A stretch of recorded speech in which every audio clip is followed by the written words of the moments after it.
ನೀವೆಲ್ಲ ಸೋಷಿಯಲ್ ಮೀಡಿಯಾದಲ್ಲಿ ತುಂಬ ತುಂಬ ತುಂಬ ದೊಡ್ಡದಾಗಿ ಬೆಳಿಬೇಕು ಅಂದ್ಕೊಂಡಿದ್ದೀರಾ. ಪ್ರತಿದಿನ ಹಿಂದೂಗಳನ್ನು ಹಾಗೆ ಹಿಂದೂ ದೇವರುಗಳನ್ನು ಟೀಕೆ ಮಾಡಿ, ತಮಾಷೆ ಮಾಡಿ, ಅಪಹಾಸ್ಯವನ್ನು ಮಾಡಿ ಸೋಷಿಯಲ್ ಮೀಡಿಯಾದಲ್ಲಿ ಪೋಸ್ಟ್ ಮಾಡೋದಕ್ಕೆ ಪ್ರಾರಂಭವನ್ನು ಮಾಡಿ. ನಂತರ ನೋಡಿ ನಿಮ್ಮ ಬೆಂಬಲಕ್ಕೆ ಅದೆಷ್ಟು ಅದೆಷ್ಟು ಅದೆಷ್ಟು ಜನ ಬರ್ತಾರೆ ಅಂತ.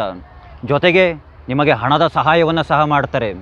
ನಿಮ್ಮ ಹಣೆಬರ ಚೆನ್ನಾಗಿದ್ದು, ನಿಮ್ಮ ಅದೃಷ್ಟ ತುಂಬ ತುಂಬ ಚೆನ್ನಾಗಿತ್ತು ಅಂದರೆ ಈ ನಮ್ಮ ದೇಶದಲ್ಲೇ ಇರುವ ಕೆಲ ರಾಜಕೀಯ ಪಕ್ಷಗಳು ನಿಮಗೆ ಚುನಾವಣಾ ಟಿಕೆಟನ್ನು ನೀಡಿದ್ರೂ ನೀಡಿಬಿಡ್ತವೆ. ಅದೇ ನೋಡಿ ಹಿಂದೂಗಳ ಬಗ್ಗೆ, ಹಿಂದೂ ಧರ್ಮದ ಬಗ್ಗೆ, ಹಿಂದೂ ದೇವರುಗಳ ಬಗ್ಗೆ ಜಾಗೃತಿ ಮೂಡಿಸುವಂತಹ ಕೆಲಸವನ್ನು ಪ್ರಾರಂಭವನ್ನು ಮಾಡಿ ನೋಡಿ. ನಮ್ಮವರೇ ನಮಗೆ ಬೆಂಬಲವನ್ನು ನೀಡೋದಿಲ್ಲ, ಹಿಂದೂಗಳೇ ನಿಮಗೆ ಬೆಂಬಲವನ್ನು ಸೂಚಿಸೋದಿಲ್ಲ. ದೇಶ ವಿರೋಧಿ ಹೇಳಿಕೆಗಳನ್ನು ನೀಡಿ, ದೇಶದ ವಿರುದ್ಧವಾಗಿ ಘೋಷಣೆಗಳನ್ನು ಕೂಗಿ, ನಮ್ಮ ವಿರೋಧಿ ದೇಶದ ಪರವಾಗಿ ಜೈಕಾರವನ್ನು ಹಾಕಿ ನೋಡಿ. ಈ ನಮ್ಮ ದೇಶದಲ್ಲೇ ಇರುವ ನಾಲಾಯಕ್ ರಾಜಕಾರಣಿಗಳು ನಿಮ್ಮ ಬೆಂಬಲಕ್ಕೆ ಬರ್ತಾರೆ. ನಿಮ್ಮ ಬೆಂಬಲಕ್ಕೆ ಬಂದು ಅವರೇ ಸ್ವತಃ ನಿಮಗೆ ಲಾಯರನ್ನು ಇಟ್ಟು ನಿಮ್ಮನ್ನು ಜೈಲಿನಿಂದ ಹೊರಗಡೆ ಕರ್ಕೊಂಬರ್ತಾರೆ. ನೀವು ಜೈಲಿನಿಂದ ಹೊರಗಡೆ ಬಂದ ನಂತರ ನಿಮಗೆ ಬೇಕಾದಂತಹ ಎಲ್ಲ ರೀತಿಯಾದಂತಹ ಸಹಾಯವನ್ನು ನೀಡಿ, ಎಲ್ಲ ರೀತಿಯಾದಂತಹ ಹಣದ ಬೆಂಬಲವನ್ನು ನೀಡ್ತಾರೆ.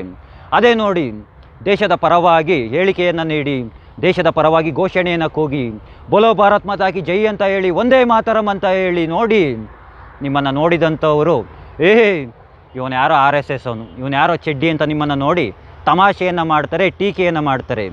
ಈ ನಮ್ಮ ದೇಶದ ವೀರ ಸೈನಿಕರು ವೀರ ಮರಣವನ್ನು ಹೊಂದಿದಾಗ ಆ ಪೋಸ್ಟ್ಗಳನ್ನು ಹಿಡ್ಕೊಂಡು ತಮಾಷೆಯನ್ನು ಮಾಡಿ ನೋಡಿ. ನಿಮ್ಮ ಬೆಂಬಲಕ್ಕೆ ಈ ನಮ್ಮ ದೇಶದಲ್ಲಿರುವಂತಹ ದೇಶ ವಿರೋಧಿಗಳು ಮಾತ್ರ ಅಲ್ಲ, ನಮ್ಮ ಅಕ್ಕಪಕ್ಕದ ದೇಶಗಳಲ್ಲಿರುವಂತಹ ವಿರೋಧಿ ದೇಶಗಳಲ್ಲಿರುವಂತಹ ವಿರೋಧಿಗಳೆಲ್ಲರೂ ಸಹ ನಿಮ್ಮ ಬೆಂಬಲಕ್ಕೆ ಬರ್ತಾರೆ. ನಿಮಗೆ ಬೇಕಾದಷ್ಟು ಲೈಕ್ಸು ಶೇರ್ಸ್ಗಳನ್ನು ಅವರೇನೆ ತುಂಬ ತುಂಬ ಚೆನ್ನಾಗಿ ಮಾಡಿಕೊಡ್ತಾರೆ. ಅದೇ ದೇಶದ ಪರವಾಗಿ, ದೇಶದ ಸೈನಿಕರ ಪರವಾಗಿ ವಿಡಿಯೋಗಳನ್ನು ಮಾಡಿ ಸೋಷಿಯಲ್ ಮೀಡಿಯಾಗಳಲ್ಲಿ ಪೋಸ್ಟ್ ಮಾಡೋದಕ್ಕೆ ಪ್ರಾರಂಭವನ್ನು ಮಾಡಿ, ಇವನು BJP ಅನ್ಕೋಣ, ಇವನು ಪಕ್ಕಾ ಚಡ್ಡಿನೇ ಏನು, ಈ ರೀತಿಯಾಗಿ ನಿಮ್ಮನ್ನು ಟೀಕೆಯನ್ನು ಮಾಡ್ತಾರೆ. ಒಟ್ಟಿನಲ್ಲಿ ಪ್ರತಿದಿನ ಬೆಳಗ್ಗೆ ಎದ್ದು ಸೋಷಿಯಲ್ ಮೀಡಿಯಾದಲ್ಲಿ ದೇಶದ ಅಭಿವೃದ್ಧಿಯನ್ನು ಟೀಕೆಯನ್ನು ಮಾಡ್ತಿರಬೇಕು. ಯಾವುದೇ ರೀತಿಯಾದಂಥ ಅಭಿವೃದ್ಧಿ ಆಗಲಿ, ಹೊಸದಾದಂತಹ ಟ್ರೈನನ್ನು ಬಿಡಲಿ, ಪ್ರಾರಂಭವನ್ನು ಮಾಡಲಿ, ಆ ಟ್ರೈನನ್ನು ನೋಡಿ ಅಪಹಾಸವನ್ನು ಮಾಡಬೇಕು, ಆ ಟ್ರೈನ್ಗೆ ಕಲ್ಲೊಡೆಯುವಂತೆ ಹೇಳಬೇಕು. ಯಾವುದಾದರೂ ಹೊಸದಾದಂತಹ ರಸ್ತೆಯನ್ನು ನಿರ್ಮಿಸಿದಾಗ, ರಸ್ತೆ ಒಂದು 300-400 ಕಿಲೋಮೀಟರ್ ಮಾಡಿರ್ತಾರೆ, ಎಲ್ಲ ಒಂದು ಕಡೆ ಚಿಕ್ಕದಾಗಿ ಕಿತ್ತೋಗಿರುತ್ತೆ. ಆ ಚಿಕ್ಕದಾಗಿ ಕಿತ್ತೋಗಿರುವಂತಹ ಪೋಸ್ಟನ್ನು ಇಟ್ಕೊಂಡು, ಫೋಟೋ ಇಟ್ಕೊಂಡೇ ಆ ರಸ್ತೆಯ ಬಗ್ಗೆ ಟೀಕೆಯನ್ನು ಮಾಡ್ತಾ ಇರಬೇಕು. ಯಾವುದಾದ್ರು ಒಂದು ಸೇತುವೆ ಏನೋ ಆಗಿ ಬಿದ್ದೋಗ್ಬಿಡ್ತು, ಯಾವುದೋ ಒಂದು 50 ವರ್ಷದ 60 ವರ್ಷದ ಹಿಂದೆ ಇರುವಂತಹ ಸೇತುವೆ ಬಿದ್ದೋದ್ರೂ ಅದನ್ನೂ ಇಟ್ಕೊಂಡು ಟೀಕೆಯನ್ನು ಮಾಡ್ತಾ ಇರಬೇಕು. ಒಟ್ಟಿನಲ್ಲಿ ದೇಶ ವಿರೋಧಿಯಾಗಿ ಹೇಳಿಕೆಯನ್ನು ನೀಡ್ತಾ ಇರಬೇಕು. ದೇಶದ ಅಭಿವೃದ್ಧಿಯನ್ನು ನೋಡಿ ಅಪಹಾಸ್ಯವನ್ನು ಮಾಡ್ತಾ ಇರಬೇಕು. ದೇಶದ ಅಭಿವೃದ್ಧಿ ಆಗದ ರೀತಿಯಾಗಿ ಸೋಷಿಯಲ್ ಮೀಡಿಯಾದಲ್ಲಿ ಎಷ್ಟು ಸಾಧ್ಯವೋ ಅಷ್ಟು ಪ್ರಯತ್ನವನ್ನು ಮಾಡ್ತಾ ಇರಬೇಕು.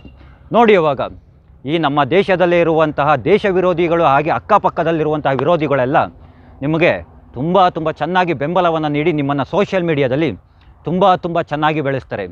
ಇಲ್ಲಿ ಒಳ್ಳೆಯದಕ್ಕೆ ಬೆಲೆ ಇಲ್ಲ, ಕೆಟ್ಟದಕ್ಕೆ ಬೆಲೆ. ಹಾಗೆ ಒಳ್ಳೆಯವ್ರಿಗೂ ಬೆಲೆ ಇಲ್ಲ, ಕೆಟ್ಟವ್ರಿಗೇ ತುಂಬ ತುಂಬ ಬೆಲೆ ಅಂತ ಹೇಳ್ತಾ, ಆ ಕೃಷ್ಣ ನಿಮ್ಮೆಲ್ಲರಿಗೂ ಒಳ್ಳೇದು ಮಾಡಲಿ ಅಂತ ಕೇಳ್ಕೊಳ್ತಾ ಎಲ್ರಿಗೂ ಧನ್ಯವಾದಗಳು. ಜೈ ಶ್ರೀ ಕೃಷ್ಣ.